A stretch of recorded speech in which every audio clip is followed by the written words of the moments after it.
Après avoir subi un harcèlement pendant plusieurs mois, j'ai décidé de lui faire plaisir et de réaliser cette vidéo. Kevin Tran commence YouTube avec cette vidéo qui est un podcast sur les Asiatiques. Ça marchera directement pour lui, donc dès la deuxième vidéo, il ramènera son frère pour faire les présentations. Et depuis cette vidéo, le Rire Jeune a été créé. Dans cette vidéo où il se présente, on apprend quand même des choses importantes. Déjà, on voit que Kevin est aux commandes de la chaîne, et qu'à ce moment-là, Henry est plus en arrière-plan, en s'occupant d'aider son frère pour des petits trucs. Mais on apprend surtout pourquoi Kevin a décidé de se lancer sur YouTube. Pourquoi je veux faire des vidéos? Mon but, c'est de faire des vidéos sans utiliser l'accent asiatique, pour montrer aux gens que les Asiatiques peuvent être drôles sans utiliser cet accent. Mais attention, moi j'ai rien contre l'accent asiatique, tant que c'est utilisé pour dénoncer des choses. Mais lorsque c'est pas très drôle et que les gens rigolent quand même juste parce qu'il y a l'accent asiatique, là ça me gêne. Je connais beaucoup d'asiatiques, même dans mes potes, qui pensent maintenant qu'il suffit d'utiliser l'accent asiatique pour être drôle. Et c'est pas vrai, parce que si tu utilises l'accent asiatique sans dénoncer quoi que ce soit, tu t'es en train de te foutre de ta gueule. Il y aura donc des thèmes un peu sur tout, des vidéos où je parle devant la caméra, ou des sketchs que j'ai écrits moi-même et que je vais jouer. Après ça, s'en est suivi un tas de podcasts sur des sujets divers et variés, et ça en voyant de plus en plus son frère participer aux vidéos. À une période où les podcasts étaient très à la mode sur YouTube, leur chaîne faisait partie de celles qui fonctionnaient le mieux. Et parmi les podcasts qui ont eu le plus de succès, on retrouve Faire un régime, Le Bac et aussi celui sur leur mère. Pourquoi leur chaîne a fonctionné? Déjà car l'humour était là, mais aussi grâce à l'alchimie entre Kevin et son frère. Puis je sais pas vous, mais quand j'étais plus jeune et que je regardais leurs vidéos, il y avait quelque chose de réconfortant. Et ce réconfort, je le retrouvais dans tous les youtubeurs de l'époque qui faisaient des podcasts. Je trouvais leurs vidéos agréables à regarder,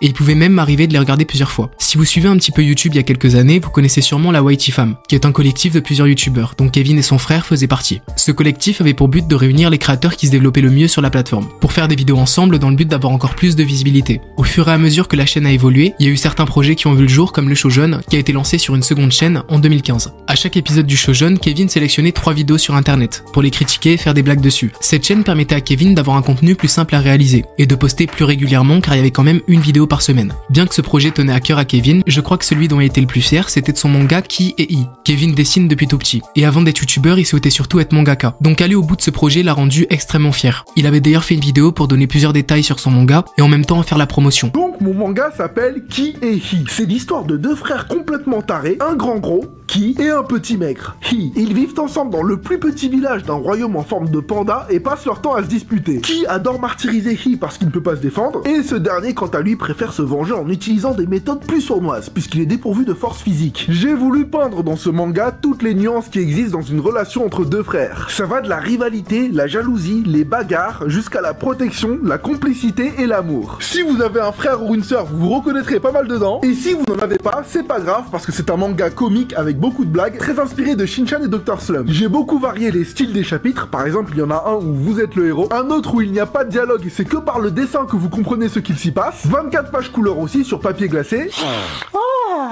Et le dernier chapitre est entièrement dessiné par moi parce que je tenais absolument à vous laisser ma petite patte quand même, en plus de l'incroyable travail de Fanny. J'avais vraiment envie de vous faire ce cadeau personnalisé. Les deux frères sont évidemment très ressemblants à Henry et à moi, hein, mais ce ne sont pas nous, vous verrez pourquoi vers la fin. J'ai écrit ce manga pour que tout le monde puisse l'apprécier et le comprendre sans aucun problème, que vous connaissiez nos vidéos ou non à la base, mais si vous suivez nos sketchs depuis un certain temps, il y a des petites références cachées que j'ai parsemées qui je pense vous plairont beaucoup. Au début, Kevin était un petit peu réticent de trouver quelqu'un pour illustrer son manga. Il voulait tout faire lui-même, sauf qu'il s'est rendu à l'évidence et à l'époque il n'avait pas beaucoup de temps. Donc c'est pour ça qu'il a délégué la partie dessin, et lui s'occupait d'écrire l'histoire. C'est pour ça que pour le dernier chapitre, tout a été entièrement illustré par lui. Il voulait quand même y laisser du sien dans l'illustration. Le temps passe et Kevin et son frère nous sortiront plusieurs podcasts marquants, comme Chercher un appart, Avoir de culture ou même Le permis de conduire. Le succès était à chaque fois au rendez-vous et le Rire Jeune faisait partie des chaînes les plus influentes en France. Kevin et son frère faisaient aussi de nombreuses apparitions sur les chaînes de leur collectif. Mais un jour, Kevin nous sortira cette vidéo pour annoncer la fin du Rire Jeune. Dans la vidéo, il revient sur le parcours de la chaîne en expliquant les objectifs qu'il s'est fixés et qu'il a atteints. Il nous dit aussi qu'il avait l'impression qu'après toutes ces années, il avait fait le tour des sujets qui le faisaient le plus vibrer. Il ne souhaitait pas tourner en rond et faire des vidéos sur des sujets qui ne le hypaient pas plus que ça. Il précise aussi que si les délais entre chaque vidéo étaient longs, c'est car il prend énormément de temps à soigner les choses pour sortir la meilleure vidéo possible. Après avoir traversé une longue remise en question pendant le Covid, il a eu un déclic. Forcément, quand t'as une passion et que tu te donnes à fond dedans,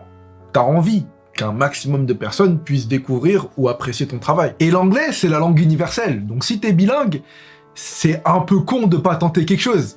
Mais ça, j'ai jamais osé vous le dire. Du coup, en janvier, j'ai commencé à recreuser un peu l'idée. Bon, admettons que je fasse des vidéos en anglais, ok? J'écris mieux qu'en 2012, ça c'est sûr, mais le problème du format se pose toujours. Je vais pas me mettre à faire exactement ce que je fais en français, mais en anglais, quoi, ça ce serait nul. Et en même temps, j'avais aussi un peu peur de votre réaction si je venais à vous annoncer une telle décision. Donc je suis resté bloqué, comme ça, quelques mois. C'était pas évident mentalement, parce qu'en plus, il s'est passé beaucoup de choses en 2020. Je pense qu'on a tous eu une année difficile. Personnellement, j'ai vraiment pleinement réalisé ma propre mortalité, que dans tous les cas, demain ne nous est pas promis. Et avec l'enchaînement des mauvaises nouvelles, hein, ça s'arrêtait plus, j'ai fini, au bout d'un moment, par avoir une sorte de déclic. Je commençais à avoir une bonne idée du format que je pourrais essayer de faire en anglais, et je me suis dit, Kevin, ça suffit, tu ne vis qu'une fois, arrête de douter, lance-toi. Dès maintenant, la chaîne du Rire Jaune a été renommée. Et pour ce qui en est d'Henri, il aura sa propre chaîne YouTube. Mais il faut savoir que ce n'est pas la fin et qu'il y a toujours des collabs entre Kevin et son frère. Le but principal de Kevin, en prenant le risque de passer sa chaîne en anglais, c'est qu'un plus grand nombre de personnes puissent voir ses créations avant qu'il meure. Cette décision a été mûrement réfléchie, ce n'est pas un coup de tête. Et ça fait plusieurs années qu'il y pense. Pour vous dire, même dans la vidéo où il se présente lui et son frère, il parlait déjà de son souhait de faire des vidéos en anglais. Donc la plupart du temps, les vidéos seront en français sous-titrées en anglais. Mais si un jour je me sens chaud, Allez, tu donnes tout. je la ferai peut-être en anglais sous-titrée en français. Juste après cette annonce, Kevin nous postera quelques mois plus tard ses premières vidéos en anglais. On y retrouve des petites histoires sous forme d'animation ultra stylées, et je dois dire que c'est vraiment très cool. Personnellement, j'ai beaucoup apprécié Histoire de Weed. Même si les animations sont d'une immense qualité, au niveau des stats, c'est un tout petit peu en dessous des podcasts. Et je trouve ça dommage, pour moi ça méritait encore plus de résultats. Peu de temps après, Kevin nous sort une vidéo où il reparle en français. Là où j'ai trouvé ça bizarre, c'est que les projets qui devaient être en anglais ont finalement une piste audio en français. À mon avis, elle n'a pas été ajoutée au moment de la publication, mais c'est une bonne chose qu'elle y soit, comme ça tout le monde peut en profiter. Mais du coup, dans cette vidéo, il nous annonce qu'il a créé une chaîne sur Bilibili, qui est l'équivalent de YouTube mais en Chine. C'est la plus grande plateforme chinoise de vidéos, et là-bas Kevin compte republier des vidéos françaises qu'il a faites en les traduisant en chinois, histoire que plus de personnes les voient, et il va aussi créer du contenu uniquement dédié à cette plateforme. Surtout que les dessins animés sont très à la mode sur cette plateforme, donc ça colle bien avec ce qu'il fait actuellement. Maintenant, si on regarde un petit peu ce que devient la chaîne de Kevin aujourd'hui, on a des podcasts similaires à ce qu'il pouvait faire avant, mais aussi la suite de certains podcasts qui ont extrêmement bien marché. Nous avons aussi une piste audio française sous toutes ses vidéos, donc son public français peut toujours regarder ses vidéos. Je pense que le projet de Kevin n'a pas fonctionné comme il le souhaitait. Et avec ces diverses annonces pour dire que maintenant la chaîne serait en anglais, je pense qu'il a un peu dispersé sa communauté, ce qui a conduit à créer une baisse de vue générale sur sa chaîne. Loin d'être catastrophique bien sûr, mais une baisse de vue quand même. Les différents projets d'animation qu'il a mis en place, avec lesquels il avait pour but de se faire connaître internationalement, n'ont pas eu l'effet désiré. Et ça malgré qu'ils soient d'une grande qualité. Si aujourd'hui on voit Kevin refaire ce qu'il faisait à l'époque, c'est peut-être car ses projets d'animation étaient pas très rentables au niveau des résultats pour le temps qu'il accordait. Peut-être que c'est pour ça qu'il est repassé sur des podcasts plus légers, qui certes demandent du temps, mais moins que des projets d'animation. Surtout que les podcasts fonctionnent mieux que ses animations. Sur ses dernières vidéos, on voit toujours qu'il y a des pistes audio dans différentes langues, ce qui veut dire qu'il maintient toujours son projet de se faire connaître à l'étranger. Personnellement, je pense pas que les vidéos en anglais l'aient vraiment aidé à se faire connaître dans d'autres pays. Quand on va dans ses commentaires, la majorité des gens écrivent en français. Puis au niveau de l'algorithme, vu que ces vidéos ont toujours été recommandées à un public français, je pense pas que du jour au lendemain, l'algorithme se soit mis à recommander ces vidéos à un public étranger. Peut-être que des gens qui ne parlent pas français tombent sur ces vidéos, mais je pense pas qu'ils soient beaucoup. Bien sûr, je peux rien affirmer, mais c'est ce que je pense en voyant les résultats de sa chaîne qui ont diminué entre avant et maintenant. Même si le projet de Kevin n'a pas l'air de fonctionner actuellement, peut-être qu'il faut encore du temps pour voir les effets. Et même si ce n'est pas le cas, il aura au moins fait l'effort d'essayer. Et rien que le fait d'essayer quelque chose, c'est déjà énorme. Si par exemple je n'avais pas essayé de faire des vidéos et pris le temps de m'améliorer en essayant de comprendre mes erreurs, je serais toujours au point zéro, avec la même question que je me posais tous les jours. Qu'est-ce que je fais de ma vie? C'est pour ça que si certains peuvent voir la décision qu'a pris Kevin comme un échec, ce n'est pas le cas, car essayer, ce n'est pas échouer. Le fait d'agir, et ça peu importe les résultats que vous obtiendrez, va servir à mieux vous comprendre. Et de soit continuer ce que vous avez commencé, ou alors emprunter une autre voie. Mais pour Kevin, le fait d'aller chercher un public international, c'est quand même extrêmement délicat, et ça ne peut pas se faire en un claquement de doigts. Il faut encore du temps, et je pense que c'est encore un petit peu tôt pour en voir les effets. Surtout que si on se concentre sur sa chaîne qu'il a sur Bilibili, on voit qu'il fait quand même quelques vues, et au moins sur cette plateforme, il est sûr de toucher un nouveau public. Je voudrais faire une petite parenthèse pour vous parler d'Eliria, qui réalise mes miniatures depuis septembre. On se connaît très bien et ça me ferait vraiment plaisir que vous allez voir son travail. À côté de mes miniatures, elle a une boutique où elle vend des posters, donc si ça vous intéresse, n'hésitez pas, les liens vers ses réseaux sont en description. Maintenant, si on fait une petite mise au point sur les projets qu'a lancé Kevin, concernant le Shoujo, il a arrêté en 2020, et au total, il y a eu 45 épisodes. Pour son manga, il y a eu au total 6 tomes, et vu le succès du manga, la suite logique, c'est d'en faire un animé. Et justement, Kevin travaille actuellement dessus. Normalement, ça devait arriver en 2024, mais là on est en décembre, donc je pense plutôt que ça va arriver en 2025. Pour l'animé, Kevin prévoit un total de 52 épisodes d'une durée de 11 minutes. Pour ce qui en est de la Waichi Fam, elle a été dissoute naturellement. Plus le temps passait, plus chacun se concentrait sur ses projets perso. Donc ils ont commencé à faire moins de vidéos ensemble jusqu'à qu'ils finissent par ne plus en faire du tout. Rapidement, il faudrait qu'on parle de la place importante que prend le travail dans la vie de Kevin. Et pour ce faire, je dois vous montrer quelque chose. Tu sais, on dit oui, on fait les choses par passion, etc. Je pense que quand ça fait un certain moment que tu fais des vidéos, et je le dis souvent, c'est que pour moi, YouTube, faire des vidéos, ça a dépassé le stade de passion pour moi. Pour moi, c'est limite, aujourd'hui, c'est limite ma raison de vivre. Tu vois, c'est que quand pendant 10 ans, tous les jours, tu te réveilles, tous les jours, chaque heure de la journée, c'est comment je vais faire pour que ma prochaine vidéo soit meilleure que la précédente. Et C'est le tryhard. de 20 à aujourd'hui, c'est la même question que je me pose tous les jours. C'est plus une passion en fait. C'est toi, c'est une partie de toi, tu vois.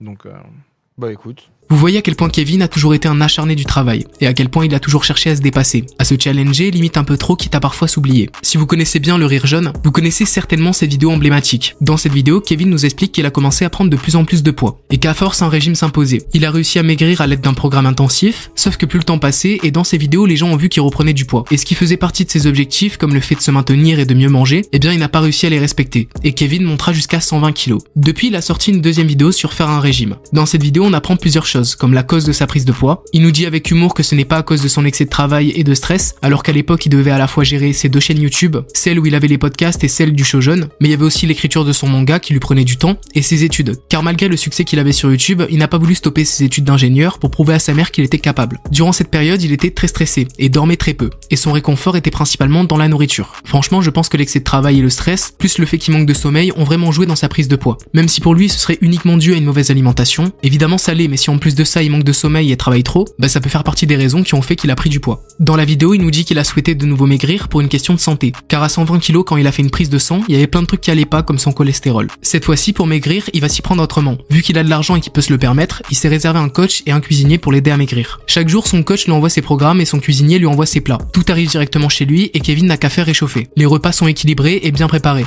ce qui fait qu'il n'a pas l'impression d'être en diète, mais plutôt de mieux s'alimenter. Comme d'habitude, avant de faire cette vidéo, je vous ai demandé ce que vous pensiez de Kevin. Et maintenant, on va regarder vos réponses. Le GOAT absolu. Non, plus sérieusement, c'est un youtubeur qui a bercé mon enfance et qui m'a vraiment aidé dans une période de ma vie compliquée, où j'avais un complexe d'être asiatique. Ensuite, le fait de passer sa chaîne en anglais et la séparation du rire jaune a été 2 choses qui ont fait baisser son audience. Et les dessins animés qu'il produit sont super quali. Ok, je comprends pourquoi cette vidéo te tenait autant à cœur. Au début de sa chaîne, Kevin avait parlé de ses objectifs. Et il avait dit qu'il voulait prouver qu'un asiatique pouvait faire rire des gens sans être une caricature. Pour la baisse d'audience, c'est la vérité. Mais depuis qu'il a repris les podcasts, ça a remonté. Après, il a quand même eu du courage de prendre ce risque, et rien que pour ça, respect. J'ai eu l'occasion de le croiser à Paris complètement par hasard. Je lui ai dit que j'étais un abonné et que j'aimais son travail. Je lui ai demandé si on pouvait faire une photo, il m'a dit oui sans problème, et il a vu que la lumière était mauvaise. Il m'a proposé de la refaire sans le contre-jour. Puis il a pris 2 minutes pour discuter. Bref, une crème encore plus sympa en vrai. C'est toujours un petit plus quand on croise des youtubeurs et qui sont cool en vrai. En vidéo, on peut se montrer sous la forme qu'on souhaite. Et on peut seulement se faire une idée de la vraie personnalité des youtubeurs qu'on suit. Après, il y a aussi les streams qui peuvent donner un autre aperçu. Et je sais que Kevin en fait. Perso, je trouve qu'en ce moment, c'est plus son frère qui est à son prime. On va dire que Kevin est tombé dans l'oubli. Il n'en reste pas moins un des pionniers du YouTube FR. C'est un des youtubeurs qui a le plus marqué la scène française de YouTube et perso, j'adorais ses vidéos. C'est intéressant que tu parles de son frère. Et si je vois que sur cette vidéo les résultats sont bons, je ferai une vidéo sur lui. Kevin est loin d'être tombé dans l'oubli. Et ça même si son audience a baissé. Mais il est vrai que Henry se développe super bien, que ce soit sur YouTube et Twitch. Et j'ai aussi l'impression qu'en ce moment, la lumière est plus sur lui. Un youtubeur qui travaille énormément, quitte à sacrifier son physique. Et qui ne sort que des vidéos parfaites, même si ça implique un temps d'attente entre chaque vidéo. Ouais, vraiment, il faut qu'il fasse gaffe avec ça. À trop bosser, on peut parfois s'oublier. Mais il faut quand même avoir un bon équilibre pour que la santé suive. Même si Kevin a voulu prendre un risque de passer sa chaîne en anglais, pour ne pas avoir de regrets et essayer de se challenger, malheureusement, ça n'a pas eu le succès qu'il attendait. Et ça malgré son investissement. En fait, c'est marrant parce que, bon, je fais une analogie peut-être un peu bizarre. Et c'est à beaucoup plus petite échelle, mais moi j'ai fait beaucoup de maths et il y a un des plus grands chercheurs et enseignants en maths au monde qui s'appelle Terence Tao. Et donc lui, dès 3 ans, 4 ans, c'était un prodige des maths. Il nous fumait à 5 ans, quoi. Et donc il est médaillé Fields. Et on lui a demandé un jour, il était dans son université, on lui a demandé vous êtes sans doute le plus grand prodige des maths au monde. Il y a la vidéo sur YouTube d'ailleurs. Est-ce que vous seriez capable de résoudre la conjecture de Riemann, qui est un théorème qui n'a pas été résolu depuis plus de 100 ans, un truc comme ça. Ok. Et il dit, malheureusement, je pense que dans les mathématiques actuellement, on n'a pas les outils pour. Tu vois. Et donc, cette interview m'a fait une analogie dans ma tête à beaucoup plus petite échelle, évidemment. C'est que depuis 2 ans, j'ai essayé de résoudre une équation où je n'avais pas les outils pour. Et maintenant que j'ai cette option, peut-être que j'ai l'outil. Et donc ça m'intéresse de voir, est-ce qu'effectivement j'ai l'outil, ou est-ce que le théorème va encore me résister? Donc on va voir.